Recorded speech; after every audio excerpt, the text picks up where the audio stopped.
the most tremendous new musical experience you can have.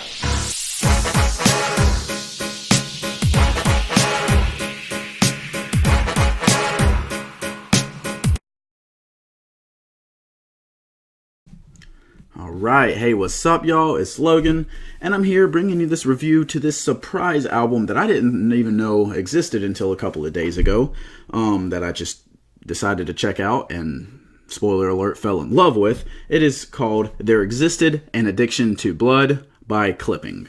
Now, for those of you who don't know who Clipping is, I didn't either until not that long ago, but they are a more underground, lesser known group. I hate using the term underground because usually that lends its idea to the fact that they're not as good or they might not have as good mixing. That is not the case here, but they have had quite a few well-respected albums such as Mid-City or Splendor and Misery. But like I said, this is the first album that I had checked out by them, and I thoroughly enjoyed it. It's coming out right before Halloween. I plan on dropping this video on Halloween, October 31st, that being tomorrow for me, but it coming out right before Halloween. It has a lot of elements of Halloween in that. I don't know if that was their intention, if they were making this for Halloween, or if they made this and said, you know what, this fits with the season, let's drop it then.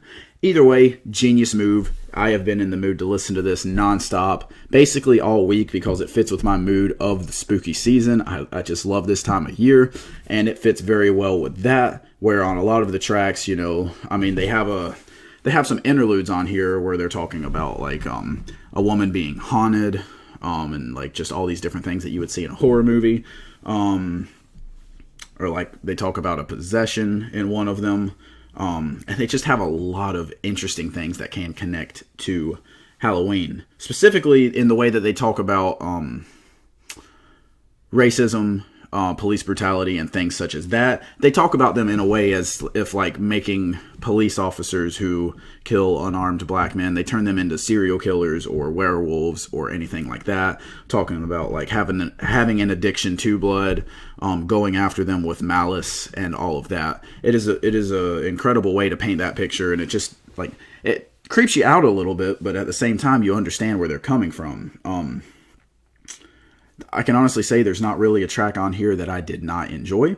I thoroughly enjoyed pretty much every single track. I love how a lot of them have elements in them where they talk about, where they specifically sound like old horror theme musics, specifically on the song Nothing Is Safe, which probably my personal favorite, where it sounds very much Halloween-esque, as in the John Carpenter Halloween. The beat sounds very much like that. Almost like something you'd hear on a Tech 9 album. Which, that being said, I would compare them to a lot of his music, just a slightly different sound. Not as much chopping and all of that, a little bit more storytelling, perhaps. But, that being said, favorite tracks. Nothing Is Safe, my apologies. That is one of my absolute favorite tracks. Probably my favorite track on this project.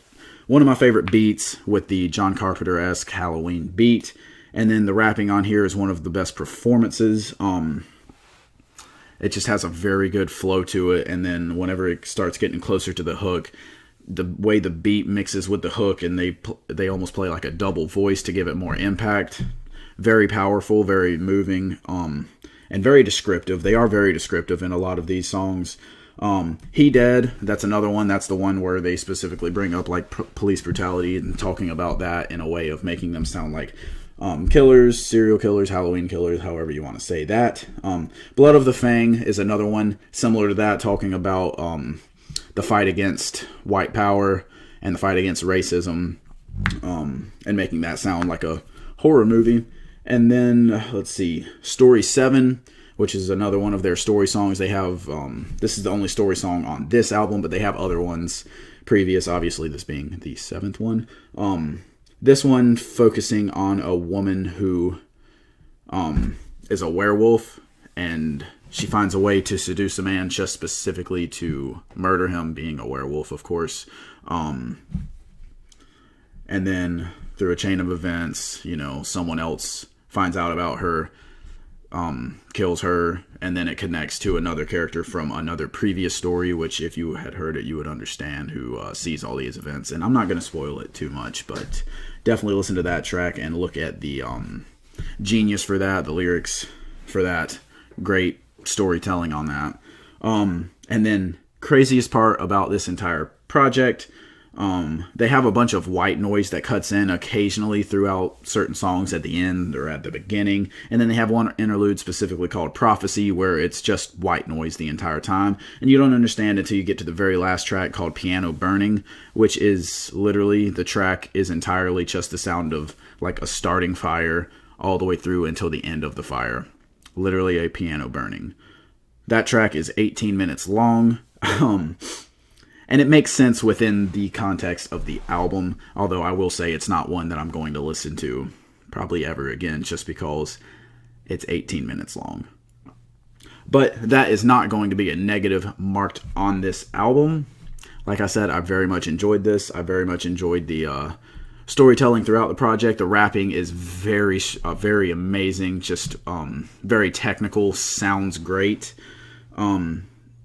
And I mean, this is a great album that I'm going to break out every single Halloween, and probably more often than that, because I mean, yes, while it does have that sound, it can fit into any season. You can find enjoyment in it at any time. It's just really enjoyable, and I thoroughly enjoyed it. I know I'm saying that word a lot, but it was just a really good project that surprised me. I did not even know it would be coming out. So that being said, my ranking of this, I know this is a short video, but I don't want to break it down too much. I want to just highly recommend you listen to it. I don't want to spoil it too much. But my ranking of this, 8.5 out of 10. Probably going to be somewhere in my top 10, if not honorable mentions. And yeah, I highly recommend you checking this one out. If you haven't, I suspect most of you probably won't have. So that being said, I hope you enjoyed the video. Leave a like, comment your thoughts on this album, or what is your favorite Halloween-esque album, whether it be something Tech 9 related, or just anything like that. Maybe Hobson. I know he's kind of fallen out of good graces lately, but you know. And anyone, if you enjoy any Halloween-esque rap album, leave that in the comment section. Share the video. Make sure you subscribe if you have not already. And I appreciate y'all watching, and I will catch y'all next time.